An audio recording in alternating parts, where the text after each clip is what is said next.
बिस्मिल्लाहिर्रहमानिर्रहीम, अस्सलाम वालेकुम नाज़रीन। आप यूट्यूब चैनल देख रहे हैं। मैं इमरान खान हूँ। साबिक़ वज़ीर-ए-आज़म इमरान खान साहब ने कुछ बयानात दिए हैं, वो क्या करने जा रहे हैं ये भी आपको बताता हूँ। और साथ ही साथ मैं आपको बताता हूँ कि PMLN ने जो भावलपुर में जलसा किया, जो रात गए तक चलता रहा, कल उस जलसे में क्या हुआ, कितने लोग आए, किस तरीके से उस जलसे को मैनेज किया गया, वो भी रूसी सफ़ीर के मामले के ऊपर ये हुकूमत डर क्यों गई, वो भी आपको बताते हैं। IMF की डील के नतीजे में पेट्रोल की कीमत 270 रुपए फी लीटर। ये दावा किया जा रहा है कि IMF ने डिमांड किया है कि आप पेट्रोल की कीमत को बतदरीज अगले 2 महीने के अंदर 270 रुपए फी लीटर तक कम से कम ले जाएं। तो क्या पाकिस्तानी ये बोझ उठा सकेंगे? ये बहुत इंपॉर्टेंट है, एक बड़ी खबर है। इमरान खान साहब के दौर की एक बहुत बड़ी कामयाबी वो अब फिर सामने आई है, उसके बारे में मैं आपको बताऊंगा। और वुकला को खरीदने की कोशिश की है शहबाज शरीफ ने। वो क्या मामला है, सारा कुछ आपके सामने रखते हैं, लेकिन सबसे पहले जरा इमरान खान साहब वाली बात सुन लें आप। उन्होंने कहा कि मैं जान कुर्बान कर दूंगा, इंपोर्टेड हुकूमत को तस्लीम नहीं करूंगा। देखिए, वो अपना अपोजिशन लीडर नहीं लेकर आ रहा है। हालांकि इस वक्त बहुत जरूरी है, कोई भी सियासी आदमी पार्लिमानी सियासत के अंदर सोचे तो उसको फौरी तौर पे फायदे और नुकसान को मैनेज करने के लिए अपना अपोजिशन लीडर लाना चाहिए, क्योंकि अपोजिशन लीडर अपना आएगा तो बंदे अपने तैनात हो सकेंगे। शहबाज शरीफ अपनी मर्जी नहीं कर सकेंगे। उधर राजा रियाद एक ऐसा अपोजिशन लीडर है जो अपोजिशन की नशिस्तों में बैठा है और हुकूमती तकरीरों के ऊपर डेस्क बजा रहा होता है खुशी के साथ। ना सिर्फ हुकूमत के लिए तालियां बजाता है, बल्कि जैसे हुकूमत कहती है वैसे ही फैसले करता है। और एक ऐसा अपोजिशन लीडर है जो सिर्फ नाम का अपोजिशन लीडर है, और ये एक पार्लिमानी सियासत का सबसे घिनौना और खौफनाक चेहरा है। इमरान खान साहब ने कहा कि अगर मैं अपना अपोजिशन लीडर बना देता हूं तो इसका मतलब यह है कि मैंने इंपोर्टेड हुकूमत को तस्लीम कर लिया, मैंने अमेरिका का रजीम चेंज ऑपरेशन उसको तस्लीम कर लिया। उनका यह कहना था फिलहाल इस मुलाकात में। लेकिन उन्होंने कहा ये जो तकर्रियां हो रही हैं इनको हम सुप्रीम कोर्ट ऑफ पाकिस्तान में चैलेंज करेंगे, ऐसे नहीं बैठेंगे। साथ ही साथ उन्होंने कहा कि 6 दिन के बाद, जब पूरे हो जाएंगे 6 दिन, तो उसके बाद दोबारा इस्लामाबाद की कॉल मैं दूंगा। पेट्रोल पाकिस्तान में महंगा किया जा रहा है, भारत में सस्ता किया जा रहा है, क्योंकि पाकिस्तान ने जो है वो रशिया के साथ सौदा किया था पेट्रोल खरीदने का, और वो 30% सस्ता दे रहा था।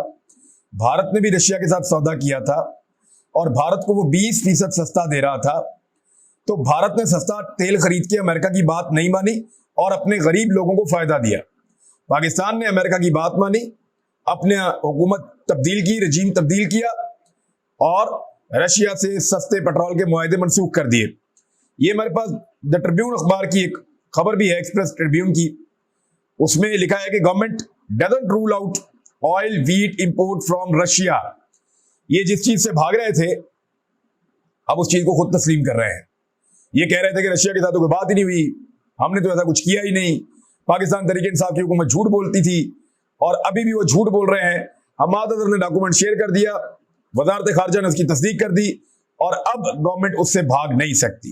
इंडिया ने अपने लोगों को रिलीफ दिया, पाकिस्तान ने अपने लोगों को रिलीफ नहीं दिया और एक महंगा पेट्रोल पाकिस्तान ने खरीदा है। अब इसी बारे से एक और खबर है, मैं आपको यही बता देता हूं कि खबर ये कहती है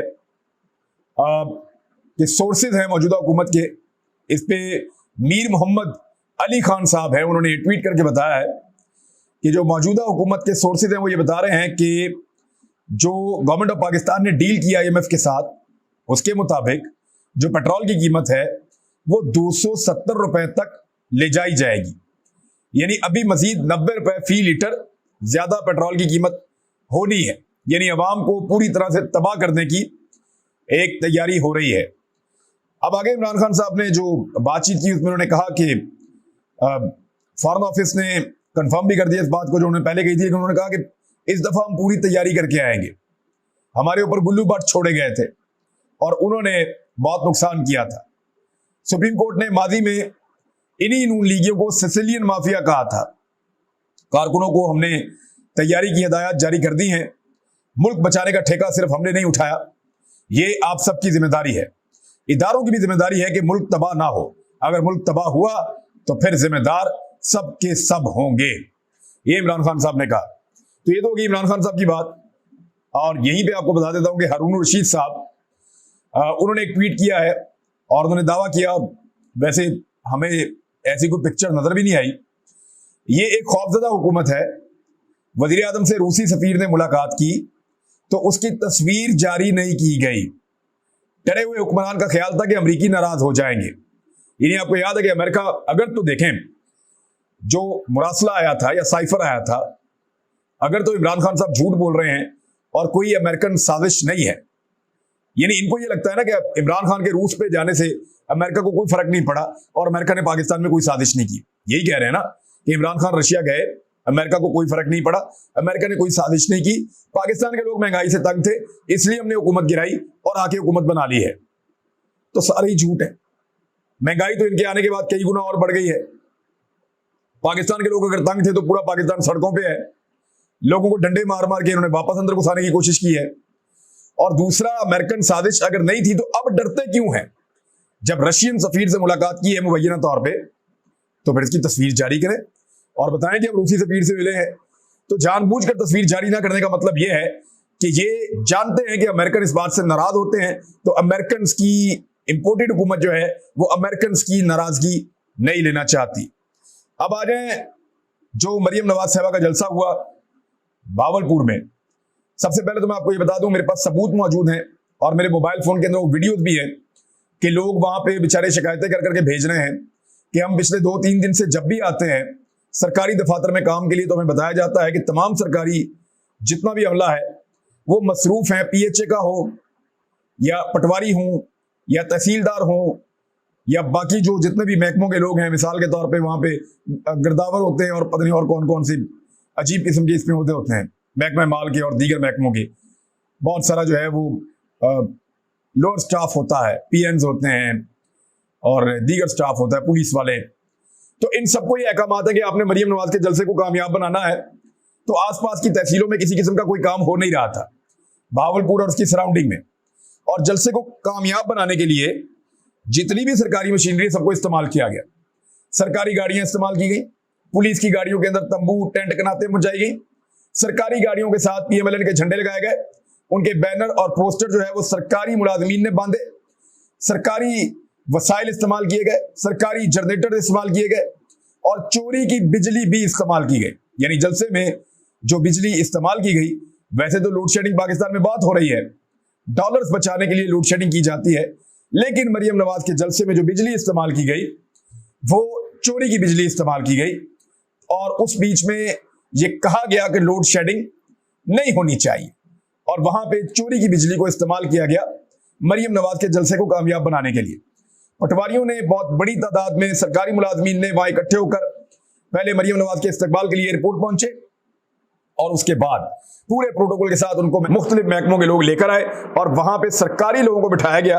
कोरोना SOPs को फॉलो करते हुए 2 से 3 हजार कुर्सियां फासले पर रखी गई। अब मैं आपको एक और खबर बताता हूं कि मेट्रोपॉलिटन कॉर्पोरेशन के चीफ ऑफिसर की जानिब से मुबैना तौर पे एक नोटिफिकेशन भी जारी किया गया जिसमें कहा गया सरकारी मुलाजमीन को कि जलसे में शिरकत का आपको पाबंद किया जा रहा है और आप जलसे में जरूर शिरकत करेंगे। सरगोदा के आपको याद है जलसे में इन्होंने दरख्त काट दिए थे बहुत सारे, मरियम नवाज के जलसे के रास्ते में कुछ दरख्त आ रहे थे, इन्होंने दरख्त काट दिए थे बहुत सारे, दर्जनों। तो बड़ा अफसोस हुआ था हमें। अब इस्लामाबाद में 4-5 दरख्त चले हैं और वो भी इमरान खान साहब और पाकिस्तान तहरीक इंसाफ के कारकुन कहते हैं कि उन दरख्तों को आग लगाई है पुलिस ने ताकि इल्जाम लगाया जा सके पाकिस्तान तहरीक इंसाफ के कारकुनों के ऊपर। अब वो भावलपुर में भी जलसा के सामने जो स्टेज के सामने का हिस्सा था वहां पे जितने दरख्त लगे हुए थे उन तमाम दरख्तों को बेदर्दी के साथ काट दिया गया। यानी ये तो इंतहाई अफसोसनाक बात है कि इस्लामाबाद में आप दूसरों पे इल्जाम लगाने के लिए दरख्तों को आग लगा दें। अब तो कुछ वीडियोस भी मौजूद हैं जहां पुलिस वाले दरख्तों को आग लगा रहे हैं और वो वीडियो सोशल मीडिया पे अवेलेबल हैं कि पुलिस वाले किस तरीके से, लोग बता रहे हैं वीडियो में, वो देखें पुलिस वाले दरख्तों को आग लगा रहे हैं और नजर आ रहे हैं वो दरख्तों को आग लगाते हुए कि वहां पे कोई सिविलियन नहीं है, पुलिस वाले बैठे हैं और वो दरख्तों को आग लगा रहे हैं और इल्जाम लगाते हैं पाकिस्तान तहरीक इंसाफ पर। तो इसको तो आप कर लें क्लियर कि ये दरख्तों के दुश्मन है। इन्होंने सरगोदा में भी काटे, इन्होंने भावलपुर में भी दरख्त काट दिए बेदर्दी के साथ, इस्लामाबाद में दरख्तों को आग लगाई और उसके बाद मोटरवे के ऊपर जो दरख्त हैं वहां पे भी आसपास दरख्तों को आग लगाई और ये पंजाब पुलिस लगा रही थी, उसके सबूत मौजूद हैं और उसकी वीडियोस भी मौजूद हैं। अब मैं एक सवाल करना चाहता हूं कि मोहतरमा मरियम नवाज साहिबा के भाई हैं दो, वो बरतानिया में रहते हैं, उन्हें कहें ना वहां पे एक दरख्त काटें अपने फायदे के लिए या नुकसान के लिए, एक दरख्त काटे बरतानिया में, हथकड़ी लगा के जेल में डाल देंगे। काटे जाके बरतानिया में दरख्त, वहां पे करें किसी सरकारी चीज को खराब, वहां पे काटे जंगल को, वहां पे करें कोई सरकारी नुकसान, वहां पे करें कोई नेचर को नुकसान पहुंचाए, ये सीधा जेल के अंदर जाएंगे। तो यहाँ पाकिस्तान में हम लोग दरख्त लगा लगा के थक जाते हैं और इनके जलसों के लिए दरख्त काट दिए जाते हैं। ये इंतहाई अफसोसनाक बात है। पाकिस्तान में इनको कोई नहीं पूछता, ऐसा लगता है यहाँ इनकी बादशाहत, यहाँ इनकी रियासत है। बेनजीर भुट्टो साहिबा कहती थी कि हमेशा से शरीफ फैमिली के लिए, इन खानदान वालों के लिए कानून कुछ और है और बाकी सबके लिए कानून कुछ और है। तो जो बात बेनजीर भुट्टो साहिबा कहती थी वही बात अब इमरान खान साहब भी कहते हैं, और वो बात सच साबित हो भी रही है कि सारे के सारे महकमे मिलकर मरियम नवाज के जलसे को कामयाब बनाना चाहते हैं। और जो विजुअल्स आए हैं वो इंतहाई अफसोसनाक, यानी चंद हजार लोग सिर्फ इकट्ठे कर पाए पूरे सरकारी वसाइल इस्तेमाल करने के बावजूद। अब जरा एक लम्हे के लिए सोचें कि मरियम नवाज के कल वाले जलसे में आंसू गैस चलती, रास्ते रोके जाते, कंटेनर्स लगाए जाते, पुलिस वाले डंडे मार रहे होते, तो क्या एक भी बंदा होता जलसे में? मैं शर्तिया कहता हूं कि 10 बंदे ये इकट्ठे नहीं कर सकते थे। इमरान खान साहब के पास तो फिर भी लाखों बंदे इस्लामाबाद तक पहुंच गए ना, ये 10 बंदे इकट्ठे नहीं कर सकते थे। मैं आपको मिसाल दे देता हूं, 2007 में शरीफ खानदान ने पाकिस्तान वापस आने का फैसला किया और उन्होंने कहा जबरदस्ती हम पाकिस्तान वापस आ जाएंगे। जब उनका तैयारा पाकिस्तान के एयरपोर्ट पे लाहौर में लैंड किया तो एक बंदा भी लेने के लिए नहीं गया, और परवेज मुशर्रफ ने कोई ज्यादा ताकत का इस्तेमाल भी नहीं किया था। अभी 15 साल पुरानी बात है, सबको याद है। यानी कोई बंदा एयरपोर्ट तक पहुंचे ही नहीं, एक बंदा नहीं पहुंचा। जितनी ताकत का राणा सनाउल्लाह ने इस्तेमाल किया उससे 10 गुना कम ताकत इस्तेमाल की होगी परवेज मुशर्रफ ने, लेकिन इतनी बुज़दिली दिखाई कि एक बंदा भी शरीफ खानदान को लेने के लिए एयरपोर्ट पे नहीं पहुंचा। ये आप बुज़दिली की इंतहा चेक करें। दूसरी जानिब इमरान खान साहब के खिलाफ 10 गुना ज्यादा फोर्स इस्तेमाल की गई और लाखों बंदे इस्लामाबाद में पहुंच गए। एक हुजूम था जो साथ चलता था इमरान खान के, गाड़ियों में अलग लोग थे, पैदल अलग लोग थे, फैमिलीज अलग थी, फुटपाथों पे, आसपास के इलाके में हर तरफ लोग फैले हुए थे। वो तो लोग वहां बैठना चाहते थे, लेकिन इमरान खान साहब ने वहां से उठने का फैसला किया। उन्होंने कहा मैं इलेक्शन करवाना चाहता हूं, पाकिस्तान में फसाद नहीं करना चाहता, मैं इलेक्शन करवाना चाहता हूं, खून खराबा नहीं करवाना चाहता। ये इमरान खान साहब ने कहा था। एक और अच्छी खबर आपको दे देते हैं कि साबिका हुकूमत की बेहतरीन पॉलिसियों के कुछ नताइज सामने आ रहे हैं। चावलों की बरामदात में रिकॉर्ड इजाफा हुआ। इसके लिए 2 लोगों को आप शाबाश दे सकते हैं, ज्यादा लोगों को भी दे सकते हैं, लेकिन इसमें जमशेद इकबाल चीमा का बड़ा अहम रोल है। उन्होंने बर वक्त चावलों की बुवाई करवाई थी और इस हवाले से हुकूमत ने बड़ी अच्छी एडवाइजरीज जारी की थी, इलाके के लोगों को बताया था और गाइड किया था कौन कौन सा चावल किस किस वक्त आप फौरी तौर पे लगा दें, आगे मौसम कैसा आ रहा है। तो चावलों की जो पैदावार हुई वो बड़ी बम्पर क्रॉप हुई और अब हुकूमती जो पॉलिसियां हैं उसके फवायद सामने आ रहे हैं।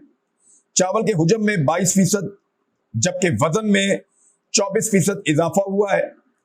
और इस हवाले से राइस एक्सपोर्टर्स एसोसिएशन के मुताबिक चेयरमैन अब्दुल रहीम जानू ने कहा है कि रवा माली साल के पहले 10 माह में जुलाई से अप्रैल के दौरान बासमती चावल की बरामदी हुजम $574 मिलियन तक बढ़ी है, जबकि पिछले साल ये $470 मिलियन तक थी। यानी $104 मिलियन का इजाफा इसके अंदर हो गया है, जिसको आप 22% इजाफा कह सकते हैं एक साल में।